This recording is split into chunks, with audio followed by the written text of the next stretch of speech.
धनुष किस्सा घर में स्वागत है आप सभी का फिर से। मैं हूँ सीमा और हाजिर हूँ आप सभी के सामने शरत चंद्र की एक और कहानी, बांग्ला कहानी जिसका हिंदी अनुवाद है बाल्य स्मृति। तो ज़्यादा बातें न करते हुए शुरुआत करती हूँ इस कहानी की। अन्नप्राशन के समय जब मेरा नामकरण हुआ था तब मैं ठीक नहीं बन सका था, या फिर बाबा का ज्योतिष शास्त्र में विशेष दखल न था। किसी भी कारण से हो मेरा नाम सुकुमार रखा गया। बहुत दिन न लगे, 2 ही 4 साल में बाबा समझ गए कि नाम के साथ मेरा कोई मेल नहीं खाता। अब मैं 12-13 वर्ष बाद की बात कहता हूँ, हालांकि मेरे आत्म परिचय की सब बातें कोई अच्छी तरह समझ नहीं सकेगा। फिर भी देखिए, हम गांव के रहने वाले हैं। बचपन से ही मैं वहीं रहता आया हूँ। पिताजी पछाह में नौकरी करते थे। मेरा वहाँ बहुत कम जाना होता था, नहीं के बराबर। मैं दादी के पास गांव ही में रहा करता। घर में मेरे उधम की कोई सीमा न थी। एक वाक्य में कहा जाए तो यूँ कहना चाहिए कि मैं एक छोटा सा रावण था। बूढ़े बाबा जब कहते तू कैसा हो गया है, किसी की बात ही नहीं मानता, अब तेरे बाप को चिट्ठी लिखता हूँ, तो मैं जरा हंसकर कहता बाबा वो दिन अब लद गए। बाप की तो चलाई क्या, अब मैं बाप के बाप से भी नहीं डरता। और कहीं दादी मौजूद रहती तो फिर डरने ही क्यों लगा। बाबा को वे ही कहती क्यों, कैसा जवाब मिला और छेड़ोगे उसे। बाबा अगर नाराज़ होकर बाबूजी को चिट्ठी भी लिखते तो उसी वक्त उनकी अफ़ीम की डिबिया छिपा देता। फिर जब तक उनसे चिट्ठी फड़वा कर फिकवा न देता तब तक अफ़ीम की डिबिया न निकालता। इन सब उपद्रवों के डर से, खासकर नशे की तलब में खलल पड़ जाने से, फिर वे मुझसे कुछ नहीं कहते, मैं भी मौज करता। पर सभी सुखों की आखिर एक सीमा है। मेरे लिए भी वही हुआ। बाबा के चचेरे भाई गोविंद बाबू इलाहाबाद में नौकरी करते और वहीं रहते थे। अब वे पेंशन लेकर गांव में आकर रहने लगे। उनके नाती श्रीमान रजनीकांत भी बीए पास करके उनके साथ आ गए। मैं उन्हें मंझले भैया कहता। पहले मुझसे विशेष परिचय नहीं था। वे इस तरह बहुत कम आते थे और उनका मकान भी अलग था। कभी आते भी तो मेरी ओर ज़्यादा ध्यान नहीं देते। कभी सामना हो जाता तो क्यों रे, क्या करता है, क्या पढ़ता है, के सिवा और कुछ नहीं कहते। इस बार जो आए तो गांव में जम कर बैठे और मेरी ओर ज़्यादा ध्यान देने लगे। 2-4 दिन की बातचीत से ही उन्होंने मुझे वश में कर लिया है। उन्हें देखते ही मुझे डर सा हो जाता, मुंह सूख जाता, छाती धड़कने लगती जैसे मैंने कोई भारी कसूर किया हो और उसकी न जाने कितनी सज़ा मिलेगी। और उसमें तो कोई शक नहीं कि उन दिनों मुझसे अक्सर कसूर हुआ करता। हर वक्त कुछ न कुछ शरारत मुझसे होती ही रहती। 2-4 अकर्म, 2-4 उपद्रव करना मेरा नित्य का काम रहता। डरने पर भी भैया को मैं चाहता खूब था। भाई भाई को इतना मान सकता है यह मुझे पहले नहीं मालूम था। वे भी मुझे खूब प्यार करते थे। उनके निकट भी मैं कितनी ही शरारतें, कितने ही कसूर करता था, किंतु वे कुछ नहीं कहते थे। और कुछ कहते भी तो मैं समझता कि बड़े भैया ठहरे, थोड़ी देर बाद भूल जाएंगे, उन्हें याद थोड़ी ही रहता है। अगर वे चाहते तो मुझे सुधार सकते थे शायद, पर उन्होंने कुछ भी नहीं किया। उनके गांव में आ जाने से मैं पहले की तरह स्वाधीन तो न रहा, पर फिर भी जैसा हूँ मज़े में हूँ। रोज़ बाबा की तंबाकू चुरा कर पी जाता। बूढ़े बाबा बेचारे कभी खाट के सिरहाने, कभी तकिए की खोली के भीतर, कभी कहीं तंबाकू छिपा कर रखते, पर बंदा ढूंढ ढांड कर निकाल ही लेता और पी जाता। खाता पीता मस्त रहता, मौज से कटती, कोई झंझट नहीं, बला नहीं। पढ़ना लिखना तो एक तरह से छोड़ ही दिया समझो। बाग में जाकर चिड़ियाँ मारता, गिलहरियाँ मारकर भून कर खाता, जंगल में जाकर गड्ढों गड्ढों में खरगोश ढूंढता फिरता। यही मेरा काम था। न किसी का कोई डर, न कोई फिक्र। पिताजी बक्सर में नौकरी करते थे। वहाँ से न मुझे वे देखने आते और न मारने आते। बाबा और दादी का हाल मैं पहले ही बता चुका हूँ। एक वाक्य में यूँ कहना चाहिए कि मैं मज़े में था। एक दिन दोपहर को घर आकर दादी के मुंह से सुना कि मुझे मंझले भैया के साथ कलकत्ते में रहकर पढ़ना लिखना होगा। आराम से भरपेट खा पीकर हुक्का भरकर मैं बाबा के पास पहुंचा और बोला, बाबा मुझे कलकत्ते जाना पड़ेगा। बाबा ने कहा हाँ। मैंने पहले से सोच रखा था कि यह सब बाबा की चालाकी है, इसलिए कहा यदि जाऊंगा तो आज ही जाऊंगा। बाबा ने हंसते हुए कहा, इसके लिए चिंता क्यों करते हो बेटा, रजनी आज ही कलकत्ते जाएगा, मकान ठीक हो गया है, सो आज ही तो जाना होगा। मैं आग बबूला हो उठा। एक तो उस दिन बाबा की छिपाई हुई तंबाकू ढूंढने पर भी नहीं मिली, जो एक चिलम मिली थी वह मेरी एक फूंक के लिए भी नहीं थी, तिस पर यह चालाकी।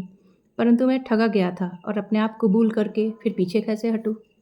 लिहाजा उसी दिन मुझे कलकत्ता के लिए रवाना होना पड़ा। चलते वक्त बाबा के पैर छुए और मैं मन ही मन बोला, भगवान करे कल ही तुम्हारे श्राद्ध के लिए घर लौट आऊँ। उसके बाद फिर मुझे कौन कलकत्ते भेजता है देख लूँगा। कलकत्ता में पहली बार आया था। इतना बड़ा शहर मैंने पहले कभी नहीं देखा था। मैंने मन ही मन सोचा, अगर मैं गंगा की छाती पर तैरते हुए इस लकड़ी लोहे के पुल पर ऐसी भीड़ में, या यहाँ वहाँ झुंड के झुंड मस्तूल वाले बड़े बड़े जहाज खड़े हैं, खो गया तो फिर कभी घर नहीं पहुँच सकूँगा। कलकत्ता मुझे ज़रा भी अच्छा नहीं लगा। इतनी दहशत में भला कोई चीज़ अच्छी लग सकती है? आगे कभी लगेगी इसका भी भरोसा नहीं कर सका।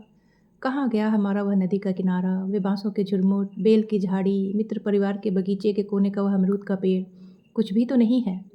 यहाँ तो सिर्फ बड़े-बड़े ऊँचे मकान, गाड़ी, घोड़े, आदमियों का भीड़ भड़क्का, लंबी चौड़ी सड़कें ही दिखाई देती हैं। मकान के पीछे ऐसा एक बाग बगीचा भी तो नहीं जहाँ छिपकर एक चिलम तंबाकू पी सकूं। मुझे रोना आ गया। आंसू पोंछकर मन ही मन कहने लगा, भगवान ने जीवन दिया है तो भोजन भी वही देंगे। कलकत्ता आया हूँ, स्कूल में भर्ती किया गया हूँ, अच्छी तरह पढ़ता लिखता हूँ, लिहाजा आजकल मैं अच्छा लड़का हो गया हूँ। गाँव में जरूर मेरा नाम जाहिर हो गया था, खैर उस बात को जाने दो। हमारे आत्मीय मित्रों ने मिलकर एक मेस बना लिया है जिसमें हम 4 आदमी रहते हैं। भैया, मैं, राम बाबू और जगन्नाथ बाबू। राम बाबू और जगन्नाथ बाबू मंझले भैया के मित्र हैं। इनके सिवा एक नौकर और एक ब्राह्मण रसोइया भी है। गदाधर रसोइया मुझसे 3 वर्ष बड़ा था। ऐसे भला आदमी मैंने पहले कभी नहीं देखा। मोहल्ले के किसी भी लड़के से मेरी बातचीत नहीं हुई और न किसी से मेलजोल ही हुआ, मगर गदाधर बिल्कुल भिन्न प्रकृति का आदमी होने के बाद भी मेरा अंतरंग मित्र हो गया। मेरे साथ उसकी खूब घुटती, कितनी गपशप उड़ती उसका कोई ठिकाना नहीं। वह मेदिनीपुर जिले के एक गांव का रहने वाला था। वहाँ की बातें और उसका बाल्य इतिहास आदि मुझे बड़ा अच्छा लगता था। उसके गांव की बातें मैंने इतनी बार सुनी हैं कि अगर मुझे उसके गांव में आंखों पर पट्टी बांधकर भी अकेला छोड़ दिया जाए तो शायद मैं तमाम गांव में और उसके आसपास मज़े में घूम फिर सकता हूँ। रविवार को मैं उसके साथ किले के मैदान में घूमने जाया करता। शाम को रसोई घर में बैठकर ताश खेला करता। रोटी खाने के बाद चौका उठ जाने पर उसके छोटे हुक्के से दोनों मिलकर तंबाकू भी पी लिया करते। सभी काम हम दोनों मिलकर एक साथ करते।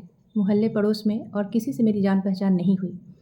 मेरा तो साथी संगी यार दोस्त मोची टोले का भूलो केलो खोका खांदा सब कुछ वही है। उसके मुंह से मैंने कभी बड़ी बात नहीं सुनी। झूठ मूठ ही सब उसका निरादर करते। इससे मेरा जी जलने लगता, पर वह अपनी जुबान से कभी किसी को जवाब न देता, जैसे वास्तव में वही दोषी हो। सबको खिला पिलाकर सबसे पीछे जब वह रसोई घर के कोने में छिपकर छोटी सी पीतल की थाली में खाने बैठता तो मैं 1000 काम छोड़कर वहां पहुंच जाता। बेचारे की तकदीर ही ऐसी थी, पीछे से उसके लिए कुछ न बचता था। और तो क्या, भात तक कम पड़ जाता और किसी के खाने के समय मैं कभी उपस्थित नहीं रहा। परंतु ऐसा तो मैंने कभी नहीं देखा कि मुझे खाते वक्त कभी रोटी दाल भात घी तरकारी कम पड़ी हो। इससे मुझे बड़ा बुरा मालूम होता था। बचपन में मैंने अपनी दादी के मुँह से सुना है, वे मेरे लिए कहा करती थीं, लड़का आधा पेट खा खा कर सूख के कांटा हो गया है, कैसे बचेगा। अगर मैं तथाकथित भरपेट नहीं खा सकता, सूख जाऊं चाहे कांटा हो जाऊं, मुझे आधा पेट खाना ही अच्छा लगता था। अब कलकत्ता आने के बाद समझा कि उस आधे पेट और इस आधे पेट में कितना अंतर है। इस बात का मुझे कभी अनुभव नहीं हुआ कि किसी को भरपेट खाना न मिले तो आंखों में आंसू आ जाते हैं। पहले मैंने कितनी बार बाबा की थाली में पानी डालकर उन्हें खाने नहीं दिया है। दादी के ऊपर कुत्ते के बच्चे को छोड़कर उन्हें नहाने धोने के लिए बाध्य किया है। फिर उनका खाना नहीं हुआ, मगर उनकी आंखों में आंसू कभी नहीं आए। दादी बाबा अपने घर के लोग मेरे पूज्य, जो लोग मुझे खूब प्यार करते थे, उनके लिए मुझे कभी दुख नहीं हुआ, बल्कि जानबूझकर उन्हें अधभूखा और बिल्कुल भूखा रखकर मुझे परम संतोष हुआ है। और इस गदाधर को देखो, न जाने कहाँ का कौन, इसके लिए मेरी आंखों में बिन बुलाए पानी आ जाता है। कलकत्ता आकर मुझे ये क्या हो गया, मेरी कुछ समझ में नहीं आता। आखिर आंखों में इतना पानी आता कहाँ से है, कुछ पता नहीं। मुझे किसी ने रोते कभी नहीं देखा। किसी बात पर जिद पकड़कर बैठ जाने पर पाठशाला के पंडित जी ने मेरी पीठ पर साबुत की साबुत खजूर की चड़ियाँ तोड़ दी हैं, फिर भी वे मुझे कभी रुला नहीं सके। लड़के कहते, सुकुमार की देह पत्थर की है। मैं मन ही मन कहता, देह नहीं बल्कि मन पत्थर का है। मैं नन्हे बच्चे की तरह रोने लगता। दरअसल रोने में मुझे बड़ी शर्म मालूम होती थी। अब भी होती है, पर अब संभाले संभलता नहीं। छिपकर, जहाँ कोई देख न सके, रो लिया करता हूँ। जरा रोकर चटपट आंखें पोंछ पाछ कर संभल जाता हूँ। जब स्कूल जाता हूँ तो रास्ते में सैकड़ों भिखारी भीख मांगते नजर आते हैं। किसी के हाथ नहीं हैं, किसी के पैर नहीं हैं, कोई अंधा है। इस तरह न जाने कितने तरह के दुखी देखता हूँ। मैं तो तिलक लगाकर खंजरी बजाकर वो जय राधे कहकर भीख मांगते हैं उन्हें ही जानता था, फिर ये सब भिखारी किस तरह के हैं। मैं भीतर ही भीतर बहुत ही दुखित होकर कहता, भगवान इन्हें मेरे गाँव भेज दो। खैर, अब आगे भिखारियों की बात जाने दो, अब मैं अपनी बात कहता हूँ। देखते देखते आंखें इसकी आदी हो गई, पर मैं विद्यासागर नहीं बन सका। बीच बीच में हमारे देश की माता सरस्वती न जाने कहाँ से आकर कंधे पर सवार हो जाती, मैं कह नहीं सकता। उनकी आज्ञा से कभी कभी मैं ऐसा सत्कर्म कर डालता था कि अब भी मुझे उन सरस्वती जी से घृणा हो जाया करती है। डेरे पर किसका कौन सा अनिष्ट किया जा सकता है, रात दिन मैं इसी फिक्र में रहता। एक दिन की बात है, बाबू ने घंटे भर मेहनत करके अपनी धोती सुखा कर रखी। वे शाम को घूमने जाएंगे। मैंने मौका पाकर उसे खोल कर सीधा करके रख दिया। शाम को आकर धोती की हालत देखते ही बेचारे तकदीर ठोक कर बैठ गए। मैं फूला नहीं समाया। जगन्नाथ बाबू का ऑफिस जाने का समय हो गया है। जल्दी जल्दी खा पीकर किसी तरह ऑफिस तक पहुंचना चाहते हैं। मैंने ठीक मौके पे उनकी अचकन के बटन काट कर फेंक दिए। स्कूल जाने से पहले जरा झांक कर देखा, बेचारे चिल्ला कर रोने की तैयारी कर रहे हैं। मैं खुशी से रास्ते भर हंसता रहा। शाम को ऑफिस से लौट कर बोले, मेरे बटन कमबख्त गदाधर ने चुरा कर बेच डाले हैं, निकाल दो नालायक को। जगन्नाथ बाबू के बटन हरण के मामले पर भैया और राम बाबू भीतर ही भीतर खूब हंसने लगे। भैया ने कहा, कितने तरह के चोर होते हैं, कोई ठीक नहीं है, पर बटन तोड़कर बेच खाने वाला चोर तो आज ही सुना। जगन्नाथ बाबू भैया की इस चुटकी से और भी आग बबूला हो गए। बोले, नालायक ने सवेरे नहीं लिए, शाम को नहीं लिए, रात को नहीं लिए, ठीक ऑफिस जाते वक्त। बदमाशी तो देखो, दुर्गति की हद कर दी। उन्हें एक काला फटा कुर्ता पहनकर ऑफिस जाना पड़ा। सब हंस पड़े। जगन्नाथ बाबू को भी हंसना पड़ा, पर मैं नहीं हंस सका। मुझे डर हो गया, कहीं गदाधर को सचमुच ही न निकाल दें। वह बेचारा बिल्कुल निर्बोध है, शायद कुछ कहेगा भी नहीं, चुपचाप सारा कसूर अपने ऊपर ले लेगा। अब मंजिले भैया शायद समझ गए कि किसने बटन लिए हैं। गरीब गदाधर पर कोई जुल्म नहीं किया गया। मैंने भी उस दिन से प्रतिज्ञा कर ली कि अब ऐसा काम कभी न करूँगा जिसके बदले किसी दूसरे पे आफत आए। ऐसी प्रतिज्ञा मैंने पहले कभी नहीं की और कभी करता भी नहीं। नहीं कह सकता। सिर्फ गदाधर के कारण ही मुझे अपने मार्ग से विचलित होना पड़ा। मुझे उसने मिट्टी कर दिया। किस तरह किसका चरित्र सुधर जाता है, इस बात को कोई नहीं कह सकता। पंडित जी, बाबा और भी कितने महाशयों के लाख कोशिश करने पर भी जिस बात की प्रतिज्ञा मैंने कभी नहीं की और शायद ना ही करता कभी, एक गदाधर महाराज का चेहरा देखकर उस बात की प्रतिज्ञा कर बैठा। उसके बाद इतने दिन बीत गए। इस बीच में मेरी कोई प्रतिज्ञा भंग हुई या नहीं कह नहीं सकता, मगर इतना जरूर था, मैंने कभी जानबूझकर कोई प्रतिज्ञा भंग नहीं की। अब एक और आदमी की बात कहता हूँ। वह था हम लोगों का नौकर रामा। रामा जाति का कायस्थ या ग्वाला ऐसा ही कुछ था। कहाँ का रहने वाला था सो भी नहीं कह सकता। उस जैसा फुर्तीला और होशियार नौकर मेरे देखने में नहीं आया। अगर फिर कभी उससे भेंट हो गई तो उसके गांव का पता जरूर पूछ लूँगा। सभी कामों में रामा चरखे की तरह घूमता रहता। अभी देखा कि रामा कपड़े धो रहा है, अभी देखता हूँ भैया नहाने बैठे हैं तो उनकी पीठ रगड़ रहा है, उसके बाद ही देखा तो पान लगाने में व्यस्त है। इस तरह वह हर वक्त दौड़ धूप करता रहता। भैया का वह फेवरेट बड़े काम का प्यारा नौकर था, पर मुझे वह देखे न सुहाता। उस नालायक के लिए अक्सर मुझे भैया से खरी खोटी सुननी पड़ती। खासकर गदाधर को वह अक्सर तंग किया करता। मैं उससे बहुत चिढ़ गया था, मगर इससे क्या होता, वह ठोरा भैया का फेवरेट। राम बाबू भी उसे फूटी आंखों न देख सकते थे। वे उसे रूस रंगा सियार कहते थे। उस समय इस शब्द की व्याख्या वो खुद न कर सकते थे, मगर हम यह खूब समझते थे कि रामा दरअसल रूस है। उनके चिढ़ने के कारण थे। मुख्य कारण यह था कि रामा अपने आप को राम बाबू कहा करता था। भैया भी कभी कभी उसे राम बाबू कहकर पुकारा करते थे, मगर राम बाबू को यह सब अच्छा न लगता था। खैर, जाने दो इन व्यर्थ की बातों को। एक दिन शाम को भैया एक नया लैंप खरीद लाए। बहुत बढ़िया चीज़ थी। करीब 50-60 रुपये दाम होंगे। शाम को जब सब लोग घूमने चले गए तब मैंने गदाधर को बुलाकर उसे दिखाया। गदाधर ने ऐसी बत्ती कभी नहीं देखी थी। वह बहुत खुश हुआ और एक दो बार उसने इधर उधर करके उसे देखा भाला। इसके बाद वह अपने काम से चला गया, पर मेरी क्यूरियोसिटी शांत नहीं हुई। मैंने उसकी चिमनी चिमनी खोलकर देखना चाहा कि खुलती कैसे है, देखूं कि उसके भीतर कैसी मशीन है। बहुत खोलकर हिलाया डुलाया, इधर उधर किया, घुमाने फिराने की कोशिश की, पर खोल न सका। बहुत ऑब्जर्वेशन के बाद मैंने देखा कि नीचे एक स्क्रू है। लिहाजा मैंने घुमा ही रहा था कि चट से उसका नीचे का हिस्सा अलग हो गया और जल्दी में मैं उसे थाम न सका। नतीजा यह हुआ कि उसका शीशा टेबल से नीचे गिरकर चकनाचूर हो गया। उस दिन बहुत रात बीते मैं घूम कर लौटा। घर आकर देखा वहाँ बड़ी हाय तौबा मची हुई है। गदाधर को चारों तरफ से घेर कर सब लोग बैठे हैं। गदाधर से जिरह की जा रही है। भैया खूब बिगड़ रहे हैं। गदाधर की आंखों से टप टप आंसू गिर रहे थे और वह कह रहा था, बाबूजी, मैंने इसको जरा सा छुआ जरूर था, पर तोड़ा नहीं। सुकुमार बाबू ने मुझे दिखाया, मैंने सिर्फ देखा। उसके बाद ये घूमने चले गए, मैं भी रसोई बनाने चला गया। किसी ने उसकी बात पर विश्वास नहीं किया। प्रमाणित हो गया कि उसी ने चिमनी तोड़ी है। उसकी तनख्वाह बाकी थी, उसमें से 3.5 रुपया काट कर नई चिमनी मंगाई गई। शाम को जब वह बत्ती जलाई गई तो सब बहुत खुश हुए। सिर्फ मेरी दोनों आंखें जलने लगी। हर वक्त मन में यही ख्याल आने लगा, मैंने उसकी माँ के 3.5 रुपये चुरा लिए। मुझसे वहाँ रहा नहीं गया। रो बिलख कर किसी तरह भैया को राजी करके मैं गाँव पहुँच गया। सोचा था दादी से रुपए लाकर चुपके से 3.5 की जगह 7 रुपये गदाधर को दे दूंगा। मेरे पास उस वक्त बिल्कुल रुपए न थे। सब रुपए भैया के पास थे, इसलिए रुपयों के लिए मुझे देश आना पड़ा। सोचा था एक दिन से अधिक नहीं ठहरूंगा, मगर 7-8 दिन वहाँ बीत ही गए। 7-8 दिन बाद कलकत्ते पहुँचा। मकान में पैर रखते ही पुकारा, गदा, पर किसी ने जवाब नहीं दिया। फिर बुलाया, गदाधर महाराज।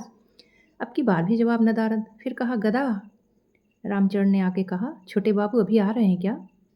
हाँ हाँ, अभी चला ही आ रहा हूँ। महाराज कहाँ है? महाराज तो नहीं है। कहाँ गया? बाबू ने उसे निकाल दिया। निकाल दिया? क्यों? चोरी की थी इसलिए। पहले बात मेरी ठीक से समझ नहीं आई। इसी से कुछ देर तक मैं रामा का मुंह ताकता रहा। रामा मेरे मन का भाव ताड़ गया। जरा मुस्कुराकर बोला, छोटे बाबू, आप ताज्जुब कर रहे हैं, मगर उसे आप लोग पहचानते न थे, इसी से इतना चाहते थे। वह छिपा रुस्तम था बाबू। उस भीगी बिल्ली को मैं ही अच्छी तरह जानता था। किस तरह छुपा रुस्तम था और क्या मैं उस भीगी बिल्ली को नहीं पहचान सका, यह मेरी समझ में कुछ न आया। मैंने पूछा, किसने रुपए चुराए थे? बड़े बाबू के। कहाँ थे रुपए? कोट की जेब में। कितने रुपए थे? 4 रुपए। देखा किसने था? आंखों से तो किसी ने नहीं देखा, पर देखा ही समझिए। क्यों? इसमें पूछने की कौन सी बात है? आप घर में थे नहीं, राम बाबू ने लिए नहीं, जगन्नाथ बाबू ले नहीं सकते, मैंने नहीं लिए, तो फिर गए कहाँ? लिए किसने? अच्छा, तो तूने उसे पकड़ा है? रामा ने हंसते हुए कहा, और नहीं तो कौन पकड़ता? ठनठनिया का जूता और आप आसानी से खरीद सकते हैं। ऐसा मजबूत जूता शायद और कहीं नहीं बनता। उसी से मैंने उसकी खूब। मैं रसोई में जाकर रो पड़ा। उसका वह छोटा सा काला हुक्का एक कोने में पड़ा था, उस पर धूल जम गई थी। आज 4-5 रोज से उसको किसी ने छुआ भी नहीं था, किसी ने पानी तक नहीं बदला। दीवार पर एक जगह कोयले से लिखा था, सुकुमार बाबू, मैंने चोरी नहीं की है। अब मैं यहाँ से जाता हूँ। अगर जिंदा रहा तो फिर कभी आऊँगा। मैं तब लड़का ही तो था, बिल्कुल बच्चे की तरह उस हुक्के को छाती से लगाकर फूट फूट कर रोने लगा। क्यों? इसकी वजह मुझे नहीं मालूम। फिर मुझे उस मकान में रहना अच्छा नहीं लगने लगा। शाम को घूम फिर कर एक बार रसोई में जाता, दूसरे रसोइया को खाना बनाते देख चुपचाप लौट आता। अपने कमरे में आकर किताब खोलकर पढ़ने बैठ जाता। कभी कभी मुझे मंझले भैया भी देखे नहीं सुहाते। रोटी तक मुझे कड़वी मालूम होने लगती। बहुत दिनों के बाद एक रोज़ मैंने भैया से कहा, बड़े भैया, क्या किया तुमने? किसका क्या किया? गदा ने तुम्हारे रुपए कभी नहीं चुराए। सभी जानते हैं मैं गदाधर महाराज को बहुत चाहता था। भैया ने कहा, हाँ, काम तो अच्छा नहीं हुआ सुकुमार, पर अब तो जो होना था सो हो गया। लेकिन रामा को तुमने इतना मारा क्यों था? अच्छा, मारा था? क्या मुझे भी निकाल दोगे? भैया ने मेरे मुंह से कभी ऐसी बात नहीं सुनी। मैंने फिर पूछा, तुम्हारे कितने रुपए वसूल हो गए? भैया बड़े दुखित होकर बोले, काम ठीक नहीं हुआ। तनख्वाह के 2.5 रुपये हुए थे, सो सब काट लिए। मेरी इतनी इच्छा नहीं थी। मैं जब तब सड़कों पर घूमा करता। दूर पर अगर किसी को मैली चादर ओढ़े और फटी चट्टी चमकाते हुए जाते देखता तो फ़ौरन दौड़ा दौड़ा उसके पास पहुंच जाता, पर मेरे मन का अरमान पूरा ना होता। मेरी आशा नित्य निराशा में परिणत होने लगी। अपने मन की बात किससे कहूँ? करीब 5 महीने तक भैया के नाम एक मनी आर्डर आया, 1.5 रुपये का। भैया को मैंने उसी रोज़ आंसू पोंछते देखा। उसका कूपन अभी तक मेरे पास मौजूद है। कितने बरस बीत गए, मगर आज भी गदाधर महाराज मेरे हृदय में आधी जगह घेरे बैठे हैं। अगर आप सबको ये कहानी पसंद आई हो तो लाइक, शेयर, कमेंट ज़रूर करें, और आपके जैसे अगर और भी साहित्य के शौकीन हैं तो उन्हें ज़रूर शेयर करें। मिलती हूँ आप सबसे जल्दी ही किसी नए वीडियो के साथ।